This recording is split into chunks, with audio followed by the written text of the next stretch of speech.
सदर नशर रियासती हज कमेटी मौलाना सैयद शाह गुलाम अफजल खुसरो बयाबानी ने बताया कि रियासत के हाजियों का आखिरी काफिला भी हैदराबाद पहुंच गया, जिसके साथ ही हज सीज़न का अख्ताम अमल में आया।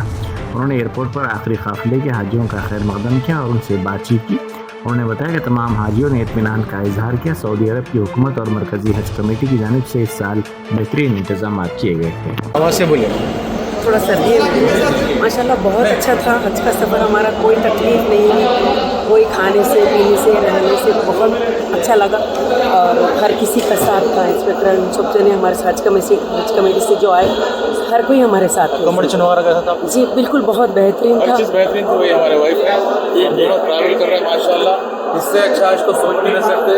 हम तो शुक्रगुजार है अपनी कमेटी के, जो हैदराबाद के लोगों के लिए जो भी इंतजाम किया गया वहाँ पे, इतना बेहतरीन इंतजाम माशाल्लाह। खुसरो बादशाह साहब जो भी करें यहाँ पे, अकोमोडेशन वगैरह जी अकोमोडेशन वगैरह everything was very good, super good sir, super good. ऐसा चाहे भी तो नहीं हो सकता, इतना अच्छा जो है ना इंतजाम तो सोच भी नहीं सकते। और मैनेजमेंट के वाकई मैनेजमेंट इतना अच्छा करा सर, सोच भी नहीं सकते माशाल्लाह। और 1% भी तकलीफ नहीं हुई, वेरी गुड। और माशाल्लाह बहुत बहुत मुबारकबाद है आप लोगों के लिए, और बहुत मेहनत करे हैं। अल्लाह ताला उनके जो है ना, उनके लिए जो बेहतर सकता है।